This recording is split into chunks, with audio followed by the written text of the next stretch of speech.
Friends, इस video में हम लोग बात करेंगे ह्यूमन बॉडी में जो भी एक्शन होता है वो कितना टाइप का होता है। तो देखिए, हमारा बॉडी जो होता है बहुत सारा वर्क करता है, बहुत सारा एक्शन करता है। जैसे हम टहलते हैं, लिखते हैं, खाते हैं, पीते हैं, पढ़ते हैं, हमारे बॉडी के अंदर हार्ट बीट होता है, वो क्या करता है, बीट करता है। डाइजेशन होता है, ब्रीथिंग होता है। उसके बाद बाहरी वर्क भी करते हैं, जैसे हम लोग चलते हैं, पढ़ते हैं, खेलते हैं। और कोई चीज़ अगर एक्सीडेंटल हो तो उस केस में क्या होता है, हम उसको बचने की कोशिश करते हैं, जिसमें हमारा प्लग जो होता है छपकता है। तो ये सारा जो एक्शन है उसको 3 कैटेगरी में बांटा गया है। एक होता है वॉलेंट्री एक्शन, एक होता है इनवॉलेंट्री एक्शन और एक होता है रिफ्लेक्स एक्शन। पहले हम लोग समझते हैं वॉलेंट्री एक्शन क्या होता है और इनवॉलेंट्री एक्शन क्या होता है। तो देखिए, ऐसा एक्शन, ऐसा काम जो हम अपने मर्जी से कर सकते हैं, जैसे लिखना, खाना, पीना, जिसको हम लोग अपने मर्जी से कर भी सकते हैं, अपने मर्जी से नहीं भी कर सकते हैं। मतलब जिस काम में अपना मर्जी होता है वैसे वर्क को, वैसे एक्शन को हम लोग वॉलेंट्री एक्शन बोलते हैं। ठीक है, जैसे टॉकिंग हो गया, प्लेइंग हो गया, ठीक है, पढ़ाई हो गया, लिखना हो गया, ये सारा काम हम अपने मर्जी से कर भी सकते हैं और नहीं भी कर सकते हैं। तो ऐसे काम को हम लोग वॉलेंट्री एक्शन बोलेंगे। तो याद रखिएगा, वॉलेंट्री एक्शन जो होता है वो किस पार्ट से कंट्रोल होता है, तो यह जो होता है सेरेब्रम से कंट्रोल होता है। ठीक है, अगला है इनवॉलेंट्री एक्शन। इनवॉलेंट्री एक्शन मतलब हमारे बॉडी में ऐसा एक्शन होता है जिसको हम चाह के भी कंट्रोल नहीं कर सकते हैं। चाह के उसको ना स्टार्ट कर सकते हैं, ना चाह के उसको रोक सकते हैं। जैसे हमारे बॉडी में जो हार्ट बीट होता है वो हमारे चाहने से और ना चाहने से न रुकेगा, ना स्टार्ट होगा, कोई फर्क नहीं पड़ेगा। जब तक उसको चलना है तब तक वो चलेगा। डाइजेशन प्रोसेस हो गया, आप नहीं कह सकते हैं भाई आज मेरा डाइजेशन नहीं होगा, आज डाइजेशन नहीं करेंगे, नहीं, ऑटोमेटिक होगा।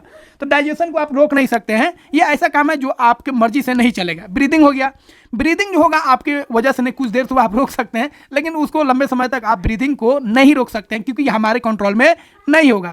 उसी तरह एक मूवमेंट होता है फूड के डाइजेशन में, पेरिस्टाल्टिक मूवमेंट, उसको भी आप नहीं रोक सकते, ये ऑटोमेटिक होता है। तो इनवॉलेंट्री एक्शन जो होता है ऐसा एक्शन होता है जो ऑटोमेटिक होता है और जो हमारे मर्जी से नहीं होता है, ये अपने आप होता है। तो वैसे एक्शन को इनवॉलेंट्री एक्शन बोलेंगे।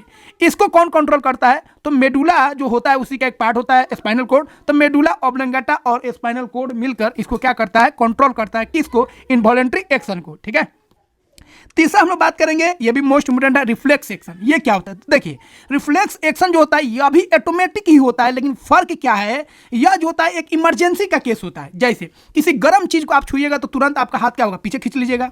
कोई अगर आपको थप्पड़ मार रहा है या मारने की कोशिश कर रहा है तो आपका आंख क्या होगा, झपक जाएगा। ठीक है, तो ये जो प्रोसेस है जिसमें सडन चेंज हुआ, सडन एक्शन हुआ, सडन रिस्पॉन्स मिला, तो वैसे एक्शन को हम लोग रिफ्लेक्स एक्शन बोलेंगे, जहां पे आपको सोचना ही नहीं है, मतलब बिना सोचे हुए तुरंत एक्शन हो जाए, वैसे एक्शन को हम लोग क्या बोलेंगे, रिफ्लेक्स एक्शन बोलेंगे। और ये ऑटोमेटिक होगा। जैसे गर्म चीज को जैसे छुइएगा, आपका नजर किधर हो, गर्म चीज पर अगर हाथ पड़ेगा तुरंत आप हाथ को क्या करिएगा, खींच लीजिएगा। तो ये जो एक्शन है जो ऑटोमेटिक हो रहा है, ऑटोमेटिक तो हो ही रहा है लेकिन बहुत ही फास्ट हो रहा है, ऐसे एक्शन को हम लोग रिफ्लेक्स एक्शन बोलेंगे। ठीक है, जैसे आपका गर्म चीज को छू रहा है उससे हाथ को खींचना। दूसरा हो गया ब्लिंकिंग ऑफ आईज, कोई अगर आपको चाटा मार रहा है या मारने की कोशिश कर रहा है या कोई एक्सीडेंटल केस हो रहा है तो उस केस में हमारा जो पलक होता है वह क्या होता है, झपक जाता है, ब्लिंकिंग ऑफ आइज हो जाता है। तो उस केस में क्या होता है, एकदम मतलब सडन हो गया, तो वैसे एक्शन को हम लोग रिफ्लेक्स एक्शन बोलते हैं। अब ध्यान रखिएगा, रिफ्लेक्स एक्शन जो होता है यह कंट्रोल होता है किससे, तो यह कंट्रोल होता है स्पाइनल कॉर्ड से। फ्रेंड्स, आई होप आप समझ गए होंगे वॉलंटरी एक्शन, इनवॉलंटरी एक्शन और रिफ्लेक्स एक्शन में क्या डिफरेंस होता है। तो वॉलंटरी एक्शन मतलब जो हम कंट्रोल कर सकते हैं, स्टार्ट कर सकते हैं, रोक सकते हैं। इनवॉलंटरी जिसको हम लोग रोक सकते हैं, ना स्टार्ट कर सकते हैं, ये ऑटोमेटिक होता है। ठीक है, और रिफ्लेक्स एक्शन जो होता है ये सडन होता है और ये भी ऑटोमेटिक होता है, इसमें कुछ भी हम नहीं सोचते हैं, फास्ट एकदम होता है, वैसे एक्शन को रिफ्लेक्स एक्शन बोलते हैं। फ्रेंड्स, वीडियो को लाइक कीजिए, चैनल को सब्सक्राइब कीजिए।